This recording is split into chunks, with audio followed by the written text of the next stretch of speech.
அழகான ஒரு பனி பிரதேசத்தை தான் காமிக்கிறாங்க. இந்த மலையோட உச்சியில நிறைய பேர் வந்து ஸ்கேட்டிங் போர்டு வச்சு ஸ்கேர்ஸ் பண்ணிட்டு இருக்காங்க. இந்த மலை பிரதேசத்துல வீக்கெண்ட்ஸ் மட்டும்தான் இந்த மாதிரி பண்றதுக்கு அலௌடு. அந்த மாதிரி வீக்கெண்டை என்ஜாய் பண்றதுக்காக இங்க ஒரு 3 பேர் வந்திருக்காங்க. வீக் டேஸ்ல இந்த ஏரியா வந்து க்ளோஸ்டா தான் இருக்கும். இப்ப இவனோட பேரு வந்து டான். இவன் தான் இந்த படத்தோட ஹீரோ. இவனோட பெஸ்ட் ஃப்ரெண்ட் இவனோட பேரு ஜோ. இவங்க 2 பேருக்கு மட்டும்தான் ஸ்கேர்ஸ் பண்ண தெரியும். ஆனா இவன் வந்து அதாவது டான் வந்து அவனோட கேர்ள் ஃப்ரெண்டையும் நான் கூட்டிட்டு தான் வருவேன் அப்படின்னு சொல்லிட்டு அவனோட கேர்ள் ஃப்ரெண்டையும் கூட்டிட்டு வந்திருக்கான். இந்த பொண்ணோட பேரு பார்க்கர். இவருக்கு ஆனா வந்து ஸ்கேட்டிங் இதெல்லாம் பத்தி எதுவுமே தெரியாது. ஸ்கேட்டிங் தெரியலனாலும் பரவாயில்ல, நம்ம 3 பேரும் சேர்ந்தே வந்து என்ஜாய் பண்ணலாம் அப்படின்னு சொல்லிட்டு டான் தான் வந்து இவளை கூட்டிட்டு வந்திருப்பான். இந்த இடத்துல இருந்து இப்ப வந்து அந்த மலைக்கு போறதுக்கு ரோப் கால் மூலியமா தான் வந்து போக முடியும். ரோப் கார்ல அப்படி போறதுக்கு இவங்க வந்து டிக்கெட் ரிசர்வ் பண்ணிருக்கணும் முன்னாடியே. அப்படின்னா தான் இவங்க வந்து அலௌடு. இவங்க எப்பயுமே என்ன பண்ணுவாங்கன்னா வீக்கெண்ட் இங்க வருவாங்க. அங்க வர கார்டு வந்து இவங்களுக்கு தெரிஞ்சவங்க தான். அதனால சும்மா காசை மட்டும் கொடுத்துட்டு இவங்க வந்து அந்த இதுல ஏறி போயிருவாங்க. ஆனா இப்ப வந்து அந்த கார்டு வேற யாரோ இருக்காங்க. இவங்களுக்கு தெரிஞ்சவங்க எப்பயும் இருக்கிறவங்க இல்ல. அதனால இப்ப என்ன பண்றது அப்படின்னு யோசிச்சுட்டு ஏதாவது நம்ம பிளான் பண்ணி அந்த கார்டை ஏமாத்தி நம்ம போய் ஆகணும் அப்படின்னு சொல்லிட்டு நீ வேணா போய் அவன் கிட்ட வந்து கொஞ்சம் வளைஞ்சு பேச அவன் வந்து ஏமாந்துருவான் அப்படிங்கிற மாதிரி இவனோட பாய் ஃப்ரெண்டே சொல்றான். நான் அவனோட கேர்ள் ஃப்ரெண்ட், அது உனக்கு ஞாபகம் இருக்குல்ல, என்னையவே போய் பேச சொல்றேன் அப்படிங்கிற மாதிரி இவ கேட்கிறா. அதெல்லாம் எனக்கு நல்லாவே தெரியும். இப்ப எப்படியாவது நம்ம இந்த இடத்துக்குள்ள போய் ஆகணும், அதுக்கு இதை விட்ட வேற வழி இல்ல, அதனாலதான் நான் உன்னை போய் அவன் கிட்ட பேச சொல்றேன் அப்படின்னு சொல்லிட்டு இவன் சொல்றான். சரி நீ இவ்வளவு வேற வழி இல்லாம அந்த கார்ட் கிட்ட பேசுறதுக்காக போறா. இங்க போனதுமே ஹலோ சார், நான் வந்து இங்க வந்து ஸ்கேட்டிங் பண்றதுக்காக வந்திருக்கேன். ஆனா எங்க கிட்ட டிக்கெட் இல்ல, நாங்க முன்னாடியே ரிசர்வ் பண்ணாம விட்டுட்டோம். நாங்க 3 கேர்ள்ஸ் இருக்கோம், எங்களை எப்படியாவது கொஞ்சம் அலோ பண்ணல அப்படின்னு சொல்லிட்டு இவ கிட்ட வந்து கொஞ்சம் கெஞ்சி கேட்டுட்டு இருக்கிறா. அவனு வந்து சரி ஓகே அப்படின்னு சொல்லிட்டு ஒத்துக்கிறான். அதுக்கப்புறமா ஒத்துக்கிட்டதும் அவன் 2 பசங்களை கூப்பிட்டதும் அடி பாவி என்னவே நீ ஏமாத்திட்டீல அப்படின்னு சொல்லிட்டு வந்து கொஞ்சம் கோவமா பாக்குறான். இருந்தாலும் வேற வழி இல்ல. இப்ப அந்த ரோப் கார்ல ஏறி அவங்க 3 பேரும் அங்க இருந்து போயிடுறாங்க. எப்படியோ அந்த கார்டை ஏமாத்தி நம்ம இந்த இடத்துக்கு வந்தாச்சு. எனக்கு வந்து ஸ்கேட்டிங் பத்தி ஆனா எதுவுமே தெரியாதே அப்படின்னு சொல்லிட்டு பார்க்க சொல்லும் போது அதெல்லாம் நீ ஒன்னும் கவலைப்படாத, அதான் நான் இருக்கேன்ல, நம்ம 3 பேரும் சேர்ந்தே பண்ணலாம் அப்படின்னு சொல்லிட்டு டான் வந்து சொல்றான். இவங்க போயிட்டு இருக்கும் போதே பாதியில அந்த ரோப் கார் வந்து நின்றுது. இவ்வளவு ஹைட்ல இருந்து அவளுக்கு கீழே பாக்குறதுக்கு ரொம்பவே பயமா இருக்கு. என்னாச்சு அப்படின்னு அவங்க வந்து பாத்துட்டு இருக்காங்க. எல்லா ரோப் கார்ஸுமே தான் வந்து நின்றுருக்கு. ஏதோ ஒரு ப்ராப்ளம் போல அதை சரி பண்ணி இப்ப திருப்பி வந்து ஆன் ஆகி அது வந்து நார்மலா போக ஆரம்பிக்குது. இப்போ இந்த ரோப் கார் மூலியமாவே அவங்க வந்து அந்த மவுண்டனோட ஹைட்டுக்கு போயிடுறாங்க. அங்க இவங்கள மாதிரியே நிறைய பேர் வந்து ஸ்கேட்டிங் பண்ணிட்டு இருக்காங்க. பார்க்கருக்கு தான் வந்து ஸ்கேட்டிங் தெரியாதுல, அதனால டான் வந்து அவளுக்கு கத்து கொடுக்கறதுக்கு முயற்சி பண்ணிட்டு இருக்கிறான். இவங்க கூடயே இப்ப வந்து இவனோட ஃப்ரெண்டு ஜோவும் வந்து வெயிட் பண்றான். இதனாலேயே அவனுக்கு கொஞ்சம் கடுப்பாகுது.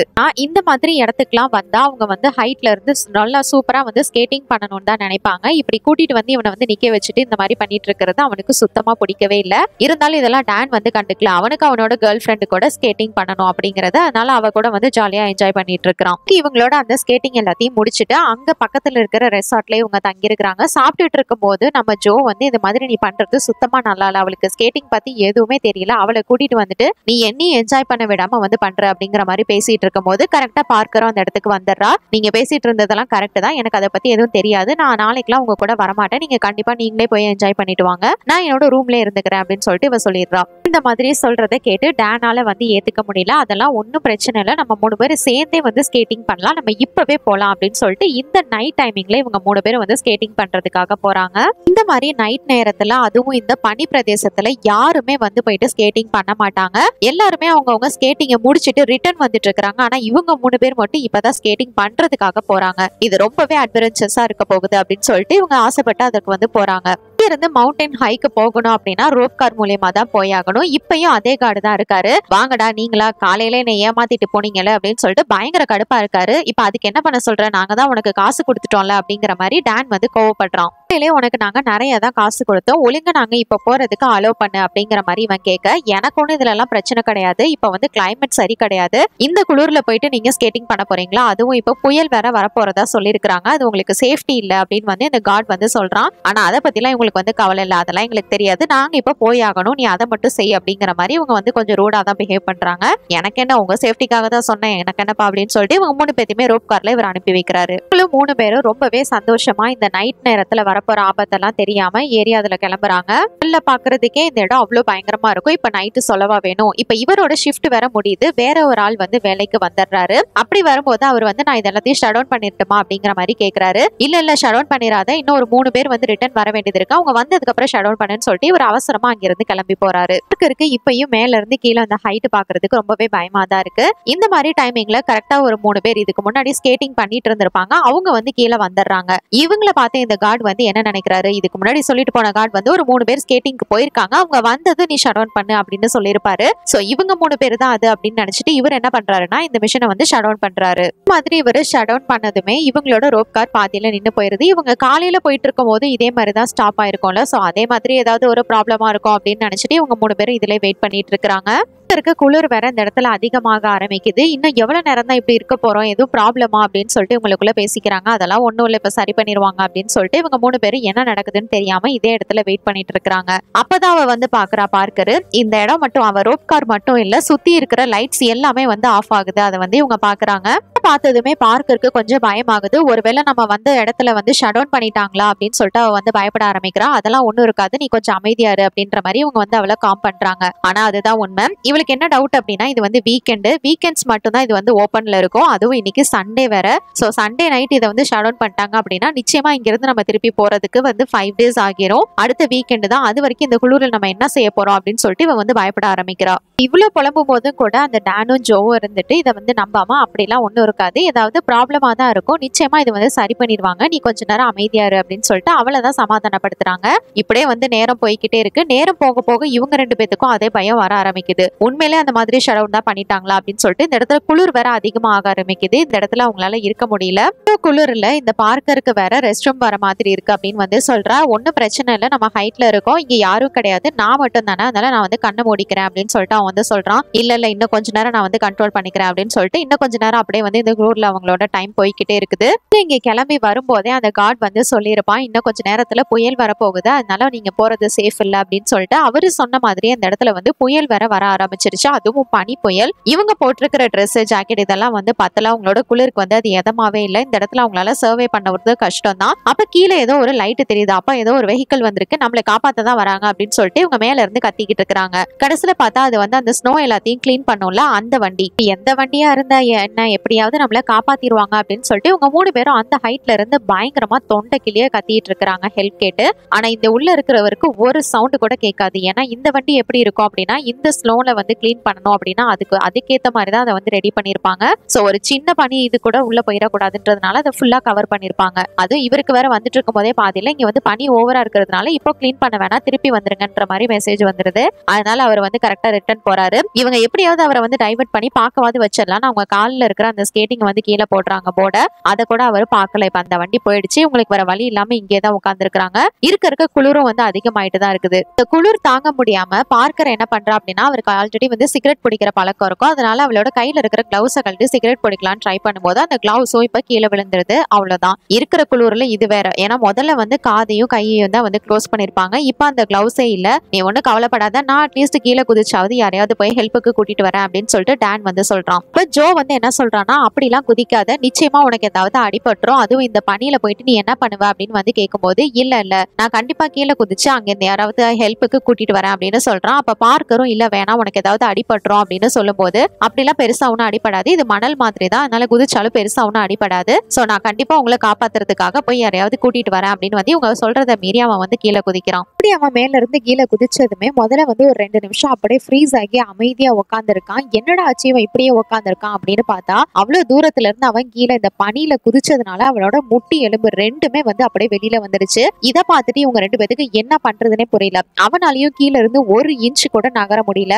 அங்க ரத்தமும் போயிட்டு இருக்கா. அப்ப ஜோ தான் என்ன பண்றான்னா அவன் கையில இருக்கிற ஒரு ஸ்கார்ஃபை வந்து தூக்கி போட்டு இதை எப்படியாவது அந்த இடத்துல வந்து இப்போதைக்கு கட்டி வை, அப்பதான் வந்து ரத்தம் போகாம இருக்கும் அப்படின்னு சொல்லிட்டு அந்த ஸ்கார்ஃபை தூக்கி போடுறான். அது இவனுக்கு கொஞ்சம் பக்கத்துல தான் இருக்குது, ஆனா அதை கூட அவனால நகர்ந்து எடுக்க முடியல. அவ்வளோ கஷ்டப்பட்டுட்டு இருக்கிறான். ஏன்னா 2 முட்டி எலும்புமே அவனுக்கு வந்து அப்படியே உடஞ்சு வெளில வந்துருச்சு. அதுவும் இந்த பனியில அவனால ஒண்ணு கூட செய்ய முடியல. அதனால வலி தாங்க முடியாததுனால பயங்கரமா வந்து கத்தி சத்தம் போட்டுட்டு இருக்கிறான். இந்த சத்தத்துக்கு காட்டுக்குள்ள இருந்து ஏதோ மிருகங்கள் வர மாதிரியான சவுண்ட் கேக்குது. அவ்வளவுதான். அதுங்க மட்டும் இப்ப இந்த நேரத்துல வந்துச்சுங்க அப்படின்னா இவனோட கதையே முடிஞ்சிச்சு. இவன் பயத்துல கண்ணை மூடிட்டு உட்கார்ந்து இருக்கிறான். அப்ப ஜோதா ஒரு ஐடியா பண்றான். என்ன அப்படின்னா இவங்களோட ரோப் காஸ் இருக்குல்ல, அதுல வந்து பக்கத்துல அப்படியே கொஞ்சம் தூரம் வந்து போனோம் அப்படின்னா அங்க வந்து ஸ்டெப்ஸ் மாதிரி கொஞ்சம் கொடுத்துருப்பாங்க, அந்த சப்போர்ட் மூலியமா நம்ம வந்து கீழே இறங்கி போயிடலாம் அப்படின்னு சொல்லிட்டு இவன் வந்து பிளான் பண்ணி அதுக்கேற்ற மாதிரி இங்க இருந்து பக்கத்துல பக்கத்து ரோப் காருக்கு போறதுக்கு வந்து முயற்சி பண்றான். ஆனா அது எல்லாமே வந்து ஃப்ரீஸ் ஆகி இப்ப வந்து ஜில்லுன்னு இருக்கிறதுனால அவன் கை வச்சாலே அது எல்லாமே வலிக்கி விடுது. அதனால இந்த பனிக்கட்டியில அவனால எதுவுமே செய்ய முடியல. அங்க உறைஞ்சிருக்கிற பனியவாவது கொஞ்சம் இடிச்சு விட்டுட்டு நம்ம இது மூலமா போகலாம் அப்படின்னு சொல்லிட்டு இவங்க அந்த பனி எல்லாத்தையுமே உடைச்சு விடுறது. அது கரெக்டா இவன் உட்கார்ந்து இருக்கிற இடத்துலதான் வேற விழுகுது.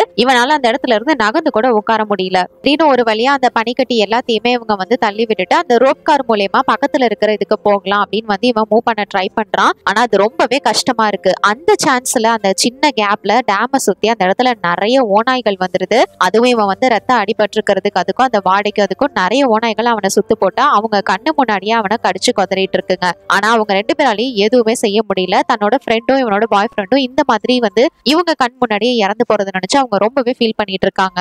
தடுக்கிறதுக்கு இவங்களால எதுவும் செய்யவும் முடியல. ஒரு கட்டத்துக்கு மேல பார்க்கர் வந்து ஜோவை தான் குறை சொல்லிட்டு இருக்கிறான். நீ எதுக்கு அவனை விட்ட, உன்னாலதான் அவன் வந்து கீழே போயிட்டான் அப்படின்னு சொல்லிட்டு இவன் தான் ஏதோ கீழே அனுப்பி விட்டது மாதிரி இவனை வந்து பிளேம் பண்ணி அவ திட்டிட்டு இருக்கிறா. அப்பதான் வந்து ஜோக்கு கோவம் வந்துருது. இது எல்லாமே நடந்தது ஒன்னாலதான், நீ வந்து உனக்கு ஒழுங்கா ஸ்கேட்டிங்கும் பண்ண தெரியல, நீ இந்த மாதிரி குழப்பினதுனாலதான் இது இவ்வளவு ப்ராப்ளமுமே அப்படின்னு சொல்லிட்டு ஜோவும் கோவப்படுறான். ஆமா அது உண்மைதான், என்னாலதான் இது எல்லாமே அப்படின்னு சொல்லிட்டு ரொம்பவே ஃபீல் பண்றா. இவங்க ரெண்டு பேராலையும் ஒருத்தர் பிளேம் பண்ணிக்க முடியுமே தவிர இப்ப வேற எதுவுமே அவங்களால செய்ய முடியாது. சரி இந்த இடத்துல அவங்க வந்து கொஞ்ச நேரம் அப்படியே வந்து ரெஸ்ட் எடுக்க ஆரம்பிக்கிறாங்க. ஏன்னா வேற எதுவுமே இவங்களால பண்ண முடியாது. இப்ப அப்படியே ஒரு வழியா பகல் ஆகிருது. விடிஞ்சதுமே இவங்க ரெண்டு பேரும் நல்லா வந்து தூங்கிட்டு இருக்காங்க. இவ வந்து கண்ணு முழிக்கிறா. கண்ணு முழிச்சு இவளோட கையில வந்து கிளவுஸ் இருந்திருக்காதுல, சோ அந்த கம்பியை தான் அவ புடிச்சிட்டே தூங்கி இருந்திருப்பா. அந்த கம்பியோட அவ கையும் சேர்ந்து வந்து உறைஞ்சு போயிருக்கு. இப்போ கம்பியில இருந்து தன்னோட கையை எடுக்கலாம் அப்படின்னு அவ ட்ரை பண்ணாலும் அந்த கம்பியோட சேர்ந்தே வந்து அது நகர்ந்துட்டு இருக்கு. அவளோட தோல் எல்லாமே அதுல வந்து அப்படியே ஒட்டி போயிருக்கு. எப்படியோ ரொம்ப கஷ்டப்பட்டு அவ வந்து அந்த கையை எடுக்க ட்ரை பண்றா. அந்த தோல்லாம் அந்த கம்பியிலே ஒட்டிக்கிட்டு அப்படியே ஒரு ரத்தத்தோட வெளில வருது. இந்த பனியில அவளோட ஃபேஸ் எல்லாமே வந்து பயங்கரமா உறைஞ்சு போய் ஒரு மாதிரி அலர்ஜி மாதிரி வரும்ல, அது எல்லாமே அவளுக்கு வந்துருச்சு. இந்த இடத்துல இப்ப வந்து கொஞ்சம் வெயில் வர ஆரம்பிச்சிருச்சு. அதனால இவங்க இருந்த பனி எல்லாமே கொஞ்சம் கொஞ்சமா வந்து சரியாயிடுச்சு. இந்த சான்ஸை யூஸ் பண்ணி நம்ம இங்க இருந்து வந்து கீழே இறங்கி போய் யாரையாவது நான் ஹெல்ப்புக்கு கூட்டிட்டு வரேன் அப்படின்னு சொல்லிட்டு ஜோ வந்து கிளம்புறான். இவன் வந்து ஃபர்ஸ்ட் வேணான்னு தான் சொல்லி பாக்குறா. இருந்தாலும் இவங்க வந்து வீக்கெண்ட் இந்த 5 நாளுமே வீக்கெண்ட் வர வரைக்கும் வெயிட் பண்ணி ஆகணும். அதனால நான் ஏதாவது முயற்சி பண்றேன் அப்படின்னு சொல்லிட்டு இங்க இருந்து பக்கத்து ரோப் காருக்கு போறதுக்காக இதை கொஞ்சம் புஷ் பண்ணிட்டு போறான். அதுல இவ இருந்த அந்த காரோட அந்த சின்ன போல்ட் வந்து கொஞ்சம் லூஸ் ஆகிருது. இவன் வந்து கொஞ்சம் பேலன்ஸ் பண்ணி எப்படியோ உட்காந்துடுறா. அங்கிருந்து இவன் வந்து பக்கத்துல இருக்கிற அந்த ரோப் காருக்கு எப்படியோ போயிடுறான். இந்த கிளவுஸோட அந்த ரோப்பை பிடிச்சிக்கிட்டு கிராஸ் பண்றது அவ்வளோ ஈஸி ஒன்றும் இல்லை. அவன் வந்து ரொம்பவே கஷ்டப்பட்டு தான் அதுக்கு வந்து போயிட்டு இருக்கான். ஆல்ரெடி கீழே அந்த ஓநாய்கள் வேற வெயிட் பண்ணிட்டு இருக்கு. எப்படிதான் இவன் வந்து கீழே விழுவானா நம்ம வந்து அதை அப்படியே அடைக்கா தூக்கிட்டு போயிட்டு சாப்பிடலாம் அப்படின்னு சொல்லிட்டு இதுங்க எல்லாமே வேற வெயிட் பண்ணிட்டு இருக்கு. இதுங்களெல்லாம் பார்த்ததுமே அவனுக்கு இன்னும் கொஞ்சம் அள்ளு விட்டுருது. இருந்தாலும் ரொம்பவே சேஃபா பொறுமையா வந்து எப்படியோ பக்கத்துல இருக்குல்ல அந்த இதுக்கு வந்து வந்துடுறான். அப்படி பக்கத்துல இருக்கிற ரோப் காருக்கு போனதும் இவனோட ஸ்கேட்டிங் போர்டை வந்து கீழே தூக்கி போட சொல்றான். அவன் கிட்ட தூக்கி போட சொல்றான். அதை வச்சு இங்க இருந்து சறுக்கிக்கிட்டே போறதுக்காக பிளான் பண்றான். ஆனா அவ வந்து தெரியாதனமா கீழேயே போட்டுறான். சரி பரவாயில்ல நம்ம கீழே போய் எடுத்துக்கலாம் அப்படின்னு சொல்லிட்டு இவன் கீழே இறங்குனதுமே கொஞ்சம் அவனுக்கு லைட்டா அடிபட்டு இருக்கும் கால்ல. இந்த சான்ஸை யூஸ் பண்ணி அந்த ஓநாய்கள் எல்லாமே அவனை அட்டாக் பண்றதுக்காக வந்துருதுங்க. ஆனா எப்படியும் அவன் கிட்ட இருக்கிற அந்த ஸ்கேட்டிங் போர்டை வச்சு அதுங்களை வந்து கொஞ்சம் அட்டாக் பண்றான். அதுல ஒரு ஓநாய்க்கு அடிபட்டதுனால அங்கிருந்து எல்லாமே ஓடி போயிருது. இந்த சான்ஸை யூஸ் பண்ணி இங்க இருந்து நம்ம ஸ்கேட்டிங் பண்ணிட்டு போகலாம் அப்படின்னு ட்ரை பண்ணும்போது அவனோட கால்ல ஏற்கனவே கொஞ்சம் அடிபட்டிருக்குல, அதனால அவனால வந்து ஸ்கேட்டிங் பண்ண முடியாது. சரி உட்காந்துக்கிட்டேவாவது ஸ்கேட்டிங் பண்ணிட்டு போயிடலாம் அப்படின்னு சொல்லிட்டு அவன் கிளம்புறான். ஆனா இந்த ஓநாய்ங்கெல்லாம் திரும்பி போயிருச்சு அப்படின்னு பார்த்தா அதுங்க எல்லாமே திரும்பி வந்து அவனை தான் வந்து ஃபாலோ பண்ணிக்கிட்டே போகுதுங்க. ரொம்பவே பயத்துல இங்க வந்து தனியா உட்காந்துருக்கான். போனவன் திருப்பி வருவானா, யாரையாவது ஹெல்ப்புக்கு கிடைப்பாங்களா அப்படின்னு சொல்லிட்டு அவன் வெயிட் பண்ண இங்க வந்து நைட்டே ஆயிருது. ஐயோ அப்படின்னா இவன் வரமாட்டானா திருப்பி, இல்ல போனவனுக்கு என்ன ஆச்சோ, அப்படி இல்லைன்னா கூட அவனுக்கு வந்து ஏதாவது ஆளுங்க கிடைச்சிருக்க மாட்டாங்க. சோ அவன் வந்து போய் கூட்டிட்டு வருவான் யாரையாவது அப்படின்னு சொல்லிட்டு இவன் இன்னும் வந்து வெயிட் பண்ணிட்டு தான் இருக்கிறான். ஆனா யாருமே வர மாதிரி தெரியல. மேலேயும் இவன் வருவான்னு நம்ம வெயிட் பண்ணிட்டு இங்கே உட்காந்துருக்கிறதுல எந்த ஒரு அர்த்தமும் இல்லை அப்படின்னு சொல்லிட்டு இவன் என்ன பண்றான்னா, ஆல்ரெடி இவன் இருந்த அந்த போல்ட் வந்து கொஞ்சம் லூஸா தான் இருக்கும். அதை வச்சுட்டு இவன் வந்து ஏதாவது கீழே ஜம்ப் பண்ணலாம் அப்படின்னு ட்ரை பண்ணும்போது அது லூஸா இருந்ததுனால கொஞ்சம் கீழே இறங்கிருது. கிட்டத்தட்ட அந்த ஓநாய்ங்க வந்தா இவளை வந்து அலைக்கா கவிட்டு போயிருங்க. அந்த டிஸ்டன்ஸ்ல தான் இவன் வந்து தொங்கிட்டு இருக்கிறா. இருந்து குதிக்கிறதுக்கும் அவளுக்கு ஒரு பயம். ஏன்னா இதுக்கு முன்னாடி வந்து டேன் அந்த மாதிரி தானே குதிச்சு அவனோட கால் முட்டி எலும்பெல்லாம் வந்து உடஞ்சிருச்சு. அது மாதிரி நமக்கும் ஆயிருமோ அப்படின்ற பயத்திலே இவன் என்ன பண்றதுன்னு வந்து முழிச்சிட்டு இருக்கிறா. இருந்தாலும் ஷார்ட் டிஸ்டன்ஸா இருக்கிறதுனால எப்படியோ மேல இருந்து கீழே குதிச்சிடறா. அவளுக்கு பெருசா எதுவும் அடியெல்லாம் படல. கீழே விழுந்ததுல கொஞ்சம் மயக்கமா இருக்கா, அவ்வளவுதான். இப்ப திட்டத்தட்ட அந்த இது ரோப் கார் வந்து இவன் மேல விழுந்திருக்கும். எப்படியோ ஜஸ்ட் மிஸ்லாம் அங்கிருந்து நகர்ந்துடுறா. சரி இப்படியே நம்ம வந்து போயிட்டு ஏதாவது ஹெல்ப் கிடைக்குமான்னு பார்ப்போம் அப்படின்னு சொல்லிட்டு அங்கிருந்து அவன் வந்து மூவ் பண்ண ஆரம்பிக்கிறா. இவளால எந்திரிச்சு நடக்கலாம் முடியல. சும்மாவே இவளுக்கு ஸ்கேட்டிங்கும் தெரியாது. அதனால அப்படியே தவழ்ந்து போயிட்டு இருக்கிறா. அவ தவழ்ந்து தவழ்ந்து போற வழியில தான் ஒரு பெரிய ஷாக்கிங்கான விஷயத்த பாக்குறா. என்னன்னு பார்த்தா ஜோ தான் அது. ஜோவை இதுக்கு முன்னாடி இங்க இருந்து காப்பாத்துறதுக்காக வந்து போயிருந்திருப்பான்ல, இவங்களை யாராவது ஹெல்ப் கூட்டிட்டு வர்றதுக்கு. அப்படி போகும்போது அவனை வந்து அந்த ஓநாய்கள் ஃபாலோ பண்ணிட்டே போயிருந்திருக்கும். அதுங்க எல்லாம் வழியிலேயே அவனை பொடிச்சு வந்து அங்கேயே சாப்பிட ஆரம்பிச்சிருதுங்க. அவனால ஒரு ஆளா எதுவுமே வந்து செய்ய முடியல. இப்ப அந்த இடத்துலதான் எல்லா ஓநாய்களுமே சாப்பிட்டுட்டு வெயிட் பண்ணிட்டு இருக்குது. போச்சு நம்ம கதியும் அவ்வளவுதான் முடிஞ்சிச்சு அப்படின்னு இவ வந்து பீதியில இருக்கும் போதுதான் அந்த ஓநாய்ங்க இவளை பார்த்துட்டு எதுவுமே செய்யாம அங்க இருந்து போயிருதுங்க. என்னடா அப்படின்னு பார்த்தா அதுங்க ஏற்கனவே ஜோவை வந்து ஃபுல்லா சாப்பிட்டு வயிறு ஃபுல்லா தான் இருக்கு. இப்ப அதுங்களுக்கு பசி இல்லாததுனால இவளை வேட்டையாடாம அங்க இருந்து போயிருதுங்க. இதோட நல்ல நேரமோ என்னமோ அங்க இருந்து தப்பிச்சு அந்த ஓநாய்ங்க கிட்ட இருந்து தப்பிச்சு இப்ப வந்து எப்படியாவது யாராவது ஹெல்ப்புக்கு வழியில வருவாங்களா அப்படின்னு சொல்லிட்டு வந்துட்டு இருக்கிறா. அப்போ ஒரு காரும் வந்து வரது மாதிரி இருக்கு. இவளால வந்து பேசக்கூட முடியல. இந்த பணியில அவ்வளோ வந்து அவ கஷ்டப்பட்டு உறைஞ்சு போய் கிடக்குறா. அதனால கையை மட்டும் ஆட்டுறா. அந்த கார் கண்டுக்காம போயிருது. அப்படியே மெயின் ரோட்டு கஷ்டப்பட்டு வரா. இன்னொரு கார் வந்து இவளை வந்து எப்படியோ காப்பாத்திடுறாங்க. உங்களுக்கு ஒண்ணும் இல்ல, பக்கத்துல ஹாஸ்பிட்டல் இருக்கு, சீக்கிரமா போயிட்டு உங்களை காப்பாத்திடலாம் அப்படின்னு சொல்லிட்டு அவங்க சொல்றாங்க. ஆனா இவ ரொம்பவே ஃபீல் பண்ணிட்டு இருக்கிறா. ஏன்னா இதுக்கு முன்னாடி இவ வந்து பிரச்சனையில இருக்கும் போது டானும் சரி ஜோவும் சரி எங்களோட உயிரை கொடுத்து நாங்க நிச்சயமா வந்து யாரையாவது ஹெல்ப் கூட்டிட்டு வந்து உன்னை காப்பாத்துவோம் அப்படின்னு சொல்லியிருப்பாங்க. அதே மாதிரி இப்ப இவ மட்டும் தான் உயிரோட தப்பிச்சிருக்கா. அவங்க 2 பேருமே இறந்து போயிட்டாங்க. நினைச்சு இவ ரொம்பவே ஃபீல் பண்ணிட்டே வந்திருப்பா. இது நல்ல ஒரு சர்வைவல் மூவில இவ மட்டும் தான் இந்த இடத்துல இருந்து தப்பிச்சிருக்கா. இந்த படத்தோட கதை முடியுது. இந்த படத்தை பத்தி நீங்க என்ன நினைக்கிறீங்க என்னோட கமெண்ட் செக்ஷன்ல ஷேர் பண்ணிக்கோங்க. இது மாதிரி வேற ஏதாவது படத்தை பத்தியோ சீரிஸ் பத்தியோ நான் பேசணும்னு நினைச்சாலும் மறக்காம கமெண்ட் செக்ஷன்ல பண்ணுங்க. அது உங்கள் தமிழ் பொண்ணு.